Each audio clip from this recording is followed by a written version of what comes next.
Imagine a turn-based RPG where your defense depends on your literal reflexes and your ultimate move is a pop song. Look at her go! It's just so peak! The entire combat loop. Build the gauge, wait for the red, hit start, and let Cass's song wipe the entire board. It's simple, it's flashy, and it's why I'm addicted.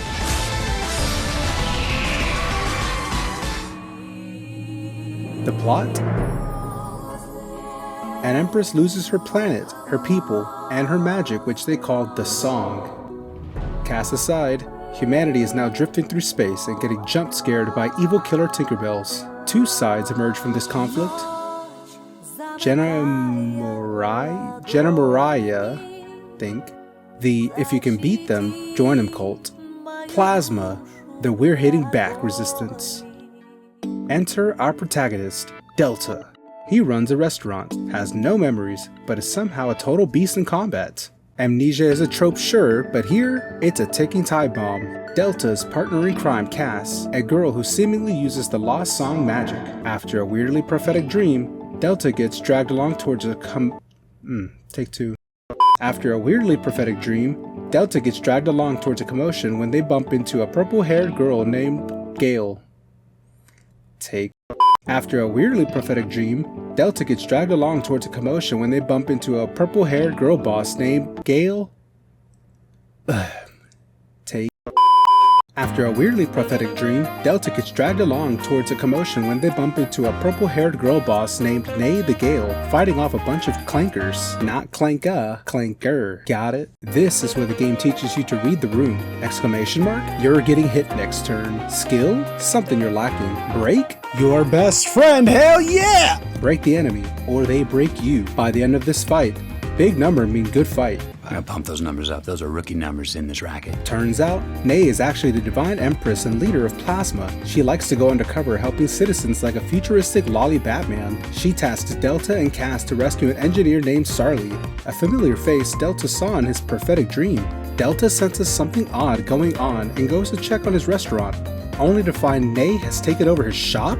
She steals his business, renames it, and forces him to eat a new recipe? So bad it basically causes a soul-crushing status effect.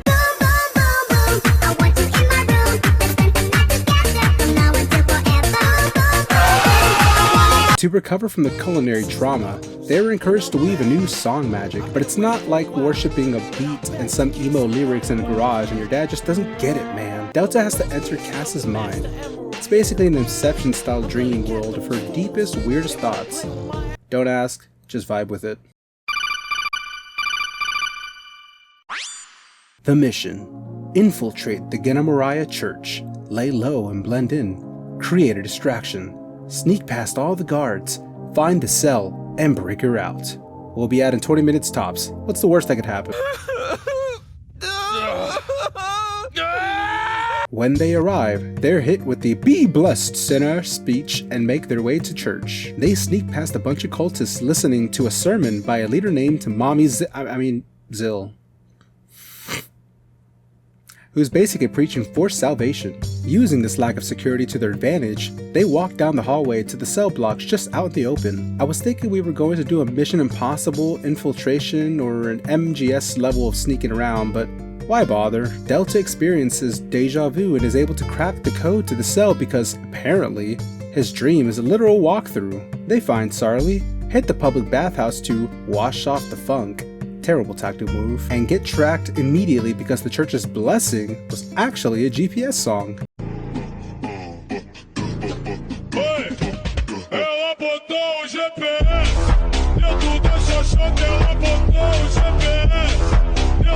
They fall into an abandoned ruins, pass out, and wake up in a shared dream? So Inception again. We find out Delta's nickname was Turbo, had another friend, and now there's a child involved?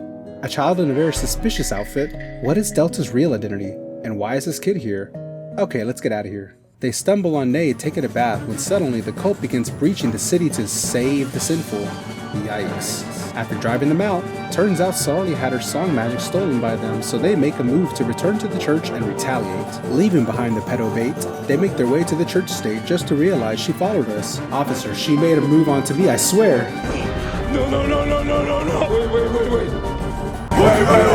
After fighting their way through swarms of fairies, they run into a door that needs a specific lyrical flow for it to open. Luckily for us, the Mr. Amnesiac just so happens to recall the bar.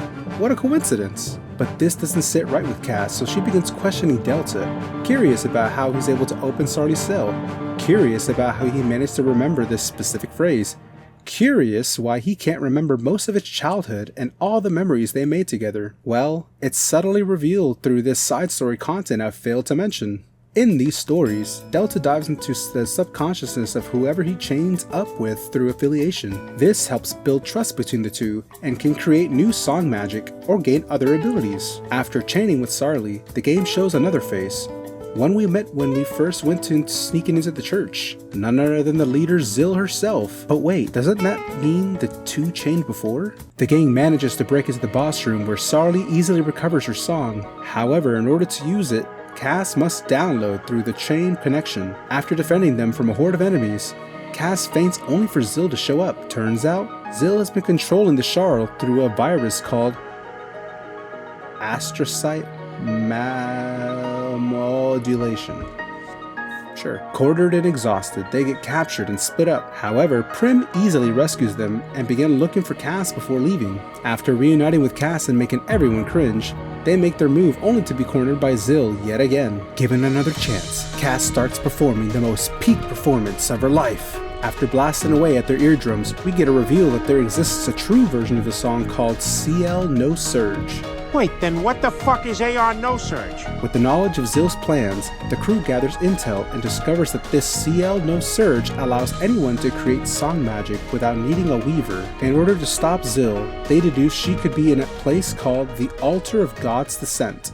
Very fitting. Upon arriving, they notice tanks with Charles inside, almost as if they were created here. We catch up with Zill, and after hearing her attempt at reading kanji, she summons God? We get a lore dump that humans snuffed out everything but themselves, yada yada yada, humans bad. After my ears have been blasted by the loud choral music, the crew are captured. What do I make of this situation? Is the past significant at all, or is it just for convenience to keep the plot moving forward? We get a little hint at who has the crazy song magic, but I think I'll enjoy this on my off time, so thanks for watching. This Unk poorly explained this fun RPG.